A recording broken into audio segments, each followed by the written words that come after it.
എല്ലാവർക്കും നമസ്കാരം. നമസ്കാരം എന്ന് പറയുമ്പം ഇവിടെയുള്ള മാധ്യമങ്ങൾ, അതിനോടൊപ്പം കഴിഞ്ഞ കുറേ അധികം നാളുകൾ, ഏതാണ്ട് 25 വർഷത്തോളമായിട്ട് ടെലിവിഷനിലൂടെയും സിനിമയിലൂടെയും വേദിയിലൂടെയും എല്ലാം എന്നെ കാണുകയും കേൾക്കുകയും പ്രോത്സാഹിപ്പിക്കുകയും ഒക്കെ ചെയ്തിട്ടുള്ള മലയാളികൾ, ഇപ്പോൾ പ്രത്യേകിച്ച് പാലക്കാടുള്ള പ്രിയപ്പെട്ട ജനങ്ങൾ, എല്ലാവർക്കും നമസ്കാരം. തൃപ്പൂണിത്തുറയിൽ വന്ന് കഴിഞ്ഞ കുറേ നാളുകളായിട്ട് താമസിക്കുന്നു. ബാബുച്ചേട്ടൻ്റെ മണ്ഡലത്തിലാണ്. ബാബുച്ചേട്ടൻ്റെ വീട് ഇവിടെ തൊട്ടെടുക്കുകയാണ്. അയൽവക്കംകാരൻ കൂടെ ആയിട്ടാണ് ബാബുച്ചേട്ടൻ ഇവിടെ ഇരിക്കുന്നത്. ഇന്ന് തെരഞ്ഞെടുപ്പുമായി ബന്ധപ്പെട്ട് അത് കോൺഗ്രസിന്റെ കൈപ്പത്തി ചിഹ്നത്തിൽ മത്സരിക്കുക എന്ന് പറയുന്നത് വലിയൊരു ഭാഗ്യമാണ്. അതെന്റെ ജന്മനാടായ, ഞാൻ പാലക്കാട് ജില്ലയിലെ കുഴൽമന്നം എന്ന് പറയുന്ന സ്ഥലത്താണ് ജനിച്ചത്. എൻ്റെ അമ്മയുടെ നാട് കുഴൽമന്നത്താണ്. പിന്നീട് വന്ന് അച്ഛന് വെള്ളൂർ പേപ്പർ കമ്പനിയിൽ ജോലിയായിട്ട് ഇങ്ങോട്ട് വന്നതാണ്. അതിനു മുമ്പ് അച്ഛൻ എയർഫോഴ്സിലായിരുന്നു. എയർഫോഴ്സിൽ നിന്ന് റിട്ടയർ ആയിട്ടാണ് വന്നത്. അപ്പോൾ അങ്ങനെ ജോലി സംബന്ധമായിട്ട് ഇങ്ങോട്ട് വന്നതാണ്. നാട്ടിലേക്ക് തെരഞ്ഞെടുപ്പാർത്ഥം പോവുകയാണ്. എല്ലാവരുടെയും സ്നേഹവും സഹകരണവും പ്രോത്സാഹനവും എല്ലാം പ്രതീക്ഷിക്കുന്നു. ഇനി ചോദിക്കാം അല്ലേ? കഴിഞ്ഞ ഒരുപാട് നാളുകൾ ഇവിടെ തൃപ്പൂണിത്തുറ ഭാഗത്ത് താമസിക്കുന്ന ആളാണ്. കംഫർട്ടബിൾ ആയ സീറ്റ് തൃപ്പൂണിത്തുറ ആയിരുന്നില്ലേ? അങ്ങനെ ഓപ്ഷൻസ് മുന്നിലേക്ക് വന്നിട്ട് തെരഞ്ഞെടുത്താണോ അതല്ല പാർട്ടി തീരുമാനിച്ച് അങ്ങനെ വന്നതാണോ? അല്ല, ഞാൻ ഇതിനു മുമ്പ് ഉള്ള ഉപതെരഞ്ഞെടുപ്പുകൾ വന്നപ്പോഴും എല്ലാം എൻ്റെ പേരുകൾ ഇടയ്ക്കിടയ്ക്ക് എല്ലാ തെരഞ്ഞെടുപ്പിനും പല സ്ഥലങ്ങളിലായിട്ടൊക്കെ വരുന്നുണ്ടായിരുന്നു. അതുകൊണ്ട് ഞാൻ അങ്ങനെ ഏതെങ്കിലും ഒരു മണ്ഡലം എൻ്റെ കംഫേർട്ടിനനുസരിച്ച് ഞാൻ ആലോചിച്ചിട്ടില്ല. തെരഞ്ഞെടുപ്പിന് നിൽക്കുക എന്നുള്ള കാര്യം തന്നെ വളരെ ശക്തമായി ആലോചിച്ചിരുന്നില്ല. ഞാൻ കഴിഞ്ഞ തവണ പേര് വന്നപ്പോഴും പറഞ്ഞത്, എന്നെ നിർത്തിയാലും നിർത്തിയില്ലെങ്കിലും പരാതികളുള്ള ആളല്ല ഞാനെന്നും അതൊരു പ്രശ്നമല്ല എന്നുമാണ് പറഞ്ഞിരുന്നത്. അപ്പോൾ പാലക്കാടാണ് പാർട്ടി എന്നോട് ആവശ്യപ്പെട്ടത്. അപ്പോൾ അത് ഇരു കൈ നീട്ടി സ്വീകരിക്കുക എന്നുള്ളതല്ലാതെ എൻ്റെ കംഫർട്ടുകൾക്ക് ഇവിടെ വലിയ പ്രാധാന്യമില്ല എന്നാണ് ഞാൻ വിശ്വസിക്കുന്നത്. ഈ വലിയ വിവാദങ്ങൾക്ക് ശേഷമാണ് പാലക്കാടേക്ക് എത്തുന്നത്. അതായത് നേരത്തെ നിലവിൽ എംഎൽഎക്കെതിരെ വലിയ വിവാദങ്ങളൊക്കെ വന്ന ശേഷം സ്ഥാനാർത്ഥി മാറ്റം ഉണ്ടാകുന്നത്. അതിലേക്ക് ഏത് രീതിയിൽ അവിടെ എങ്ങനെ മറികടക്കാൻ കഴിയുമെന്നാണ് പ്രതീക്ഷിക്കുന്നത്? അതവിടുത്തെ ജനങ്ങൾ തീരുമാനിക്കേണ്ടുന്നതായ ഒരു കാര്യമാണ്. വിവാദങ്ങളെന്ന് പറയുന്നത് എപ്പോഴും ഒരു രാഷ്ട്രീയവുമായി ബന്ധപ്പെട്ട എല്ലാ കാലങ്ങളിലും എല്ലായ്പ്പോഴും ഉണ്ടായിക്കൊണ്ടിരിക്കുന്ന ഒരു കാര്യം മാത്രമാണ്. അതവിടെ ചെന്ന് അവിടുത്തെ ജനങ്ങളുമായിട്ട് നേരിട്ട് കൺവേ ചെയ്യുക എന്നുള്ളതല്ലേ ഉള്ളൂ. എന്തൊക്കെ വിഷയങ്ങളാണ് പ്രധാനം അതിലൂന്നിയായിരിക്കും പ്രചാരണം?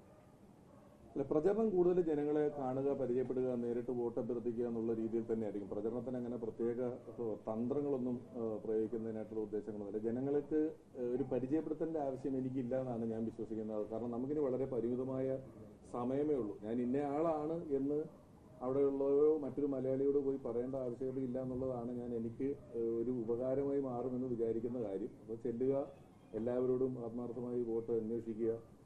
എനിക്ക് മുൻപ് ഇരുന്ന MLA-മാർ അത് ഷാഫി ഒരു വലിയ കാലഘട്ടം അവിടെ ഗംഭീരമായി നോക്കി നടത്തുകയും അവിടെ ഒരുപാട് വിപ്ലവകരമായ മാറ്റങ്ങൾ കൊണ്ടുവരികയും ചെയ്തു. തുടർന്ന് വന്ന രാഹുലും ആ മേഖലയിൽ കാര്യങ്ങൾ ചെയ്തിട്ടുണ്ട്. അവരെല്ലാം കൊണ്ടുവന്ന നല്ല കാര്യങ്ങൾ, നല്ല പ്രവർത്തനങ്ങളുടെ തുടർച്ച ഏറ്റവും ഭംഗിയായിട്ട് ഉണ്ടാക്കുക, കൂടുതൽ നല്ല കാര്യങ്ങൾ ചെയ്യുക. ഒരു പരിധിവരെ പാലക്കാടുള്ള ജനങ്ങളുടെ ശാരീരികമായ ആരോഗ്യത്തിനും മാനസികമായ സന്തോഷത്തിനുമായിരിക്കും ഞാൻ ഏറ്റവും കൂടുതൽ പ്രാധാന്യം കൊടുക്കുക.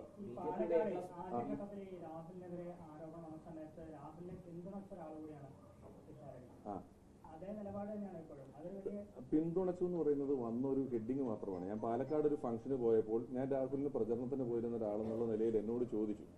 അപ്പോൾ ഞാൻ പറഞ്ഞത്, MLA സ്ഥാനം ഒരു കേസ് തെളിയുന്നത് വരെ, അന്ന് എന്നോട് ചോദ്യം ഉണ്ടാകുന്ന സമയത്ത് അദ്ദേഹത്തിനെതിരെ പരാതിയില്ല പോലീസിൽ. ഈ സാമൂഹ്യ മാധ്യമങ്ങളിലും വാർത്തയിലും വന്ന ആരോപണങ്ങൾ മാത്രം നിൽക്കുന്ന ഒരു സമയത്താണ് ഞാൻ പാലക്കാട് ഒരു ഫംഗ്ഷന് പോയി ഈ ചോദ്യം ഉണ്ടാകുകയും ചെയ്യുന്നത്. അന്നാണ് ഞാൻ പറഞ്ഞത്, ഒരു പരാതി വന്ന, അതായത് ആരോപണം വന്ന, പോലീസിൽ പരാതി ഇല്ലാത്ത സമയത്ത് തന്നെ പാർട്ടി അദ്ദേഹത്തിനെതിരെ പൂർണ്ണമായും പാർട്ടിയുടെ എല്ലാ സ്ഥാനങ്ങളിൽ നിന്നും മാറ്റുകയും ഒക്കെ ചെയ്തിരുന്നു. MLA സ്ഥാനം രാജിവെക്കുക എന്നുള്ളത് അദ്ദേഹം തീരുമാനിക്കേണ്ട കാര്യമാണ്. അതിൽ നമുക്ക് അഭിപ്രായമില്ല എന്നുള്ള കാര്യത്തിൽ പറഞ്ഞത്, പിന്തുണ എന്നുള്ള വാക്ക് വെച്ച് വന്നു എന്നുള്ളതേ ഉള്ളൂ. ഇപ്പോഴും പിന്തുണയ്ക്കുന്നുണ്ടോ എന്ന് ചോദിച്ചാൽ ഏത് കാര്യത്തിലെന്നും എനിക്ക് തിരിച്ചു ചോദിക്കേണ്ടി വരും. ആ സാഹചര്യത്തിൽ രാഹുൽ മങ്കൂട്ടത്തിൽ എന്ന് പറയുന്ന വ്യക്തി, പാലക്കാട് ഇപ്പോഴത്തെ MLA, അദ്ദേഹത്തിനെതിരെ ആരോപണങ്ങൾ, പോലീസിലുള്ള പരാതികൾ, അദ്ദേഹത്തിനെതിരെ കേസുകൾ ഉണ്ടെങ്കിൽ അതുമായി ബന്ധപ്പെട്ട എല്ലാ വിവരങ്ങളും കോടതിയിൽ ഇരിക്കുകയാണ്. കോടതി അതിനെക്കുറിച്ച് അന്വേഷിക്കും. അദ്ദേഹം തെറ്റുകാരനാണ്, അല്ലെങ്കിൽ അദ്ദേഹം അത്തരത്തിലുള്ള തെറ്റുകൾ ചെയ്തിട്ടുണ്ടെങ്കിൽ അതിനുള്ള വിധി വരും. അത് സ്വാഭാവികമായിട്ടും അദ്ദേഹത്തിന് ഉത്തരവാദിത്തപ്പെട്ടൊരു കാര്യവും അദ്ദേഹം അതിന്റെ വിധി അനുകൂലമായാലും പ്രതികൂലമായാലും അദ്ദേഹം അനുഭവിക്കുക എന്നുള്ളൂ. എന്നാൽ അവിടെ എല്ലാ പഞ്ചായത്തിലും ഒരു ഓഡിറ്റോറിയങ്ങൾ ഉണ്ടാകാനുള്ളൊരു പദ്ധതി കൊണ്ടുവന്നു. 1.5 വർഷം കൊണ്ട് ഏകദേശം 13 വീടുകൾ രാഹുൽ അവിടെ വെച്ചു കൊടുത്തിട്ടുണ്ടെന്നാണ് എൻ്റെ അറിവ്. അപ്പോൾ ബാക്കി ഒരു 8-10 വീടുകളുടെ പദ്ധതി പകുതിക്ക് നിൽക്കുകയാണ്. ആ പദ്ധതികളിൽ ഞാൻ പിന്താങ്ങുന്നില്ല, അല്ലെങ്കിൽ ഞാൻ ഇതിനെതിരാണെന്ന് പറഞ്ഞ് മാറാൻ പറ്റില്ല. അതിൻ്റെ നല്ല കാര്യങ്ങൾ എന്തെല്ലാം ഉണ്ടോ, എല്ലാ സ്ഥലങ്ങളിലും നല്ലതും ചീത്തയും ഉണ്ടല്ലോ, അതിൽ നല്ലത് എന്തെല്ലാം ഉണ്ടോ ആ നല്ലതെല്ലാം ഏറ്റെടുക്കുകയും ആ നല്ല കാര്യങ്ങളെല്ലാം പിന്തുണയ്ക്കുകയും മുന്നിലേക്ക് പോവുകയും ചെയ്യുക എന്നുള്ളതാണ് എൻ്റെ ഉദ്ദേശം. നമ്മളെ സംബന്ധിച്ച് നമുക്ക് അറിയില്ലല്ലോ ബാക്കി കാര്യങ്ങൾ. അല്ല, ഞാൻ നിങ്ങളെ പറ്റിയോ എന്നെ പറ്റിയോ നമ്മൾ കേൾക്കുന്ന ഓഡിയോ വെച്ചോ വാർത്തകളോ ഒക്കെ വെച്ചിട്ടുള്ള ഒരു കാര്യത്തിൽ കോടതിയിൽ എത്തിയൊരു കാര്യത്തിൽ പാർട്ടി പറഞ്ഞിട്ടുണ്ടല്ലോ അതിന്റെ കാര്യങ്ങൾ. ഞാൻ അവിടെ ഇപ്പോഴത്തെ MLA എന്നുള്ള സ്ഥാനത്തിൽ അദ്ദേഹത്തെ വിളിച്ചിരുന്നു. എന്നെയാണ് പാർട്ടി പറഞ്ഞിട്ടുള്ളത്, ഞാനാണ് വരുന്നതെന്ന് പറഞ്ഞിരുന്നു.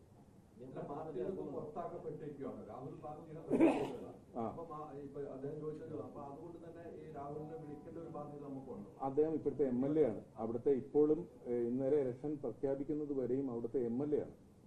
അതിന്റെ ബാധ്യതയുടെ പ്രശ്നമല്ല, അദ്ദേഹമാണ് അവിടുത്തെ MLA. ഞാൻ പറഞ്ഞതുപോലെ ചില നല്ല കാര്യങ്ങൾ ചെയ്തു വെച്ചിട്ടുണ്ടെങ്കിൽ ആ നല്ല കാര്യങ്ങൾ ഏറ്റെടുക്കുകയും മുന്നിലേക്ക് പോവുകയും ചെയ്യേണ്ടതുണ്ടല്ലോ.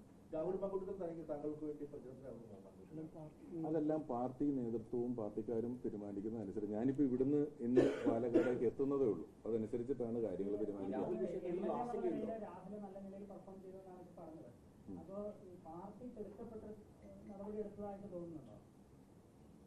ഇത്തരം ആരോപണങ്ങൾ വന്നാൽ തിടുക്കപ്പെട്ടോ ഇല്ലയോ എന്നുള്ള കാര്യം നമുക്ക് ഇതിനെക്കുറിച്ച് കൂടുതൽ അറിയുന്നത് നേതൃത്വത്തിനാണ്. അവര് അതിന് അനുകൂലമായ, അല്ലെങ്കിൽ ഒരു ജനങ്ങൾ പെട്ടെന്ന് തോന്നുന്ന ഒരു കാര്യം പറയുന്നു, അല്ലെങ്കിൽ ജനങ്ങളുടെ ഹിതത്തിന് മാനിച്ചുകൊണ്ട് പെട്ടെന്ന് പാർട്ടിയിൽ നിന്ന് പുറത്താക്കുക എന്ന് പറയുന്ന തീരുമാനമാണ് നേതൃത്വത്തിൽ നിന്നുണ്ടായിട്ടുള്ളത്. അത് ചെയ്തു. അത് മറ്റൊരു പാർട്ടികളും എൻ്റെ അറിവിൽ ഇങ്ങനെ, അതായത് പോലീസിൽ പരാതി എത്തുന്നതിന് മുമ്പ്, പോലീസിലെത്തിയിട്ടാണ് ഇത് ചെയ്തതെങ്കിൽ ഈ ചോദ്യത്തിന് വലിയ പ്രസക്തിയുണ്ട്. പോലീസിലെത്തുന്നതിന് മുമ്പ് ഒരു തീരുമാനമെടുക്കുകയും പൂർണ്ണമായും എല്ലാ സ്ഥാനമാനങ്ങളിൽ നിന്നും മാറ്റുകയും ചെയ്തിട്ടുള്ളതാണല്ലോ.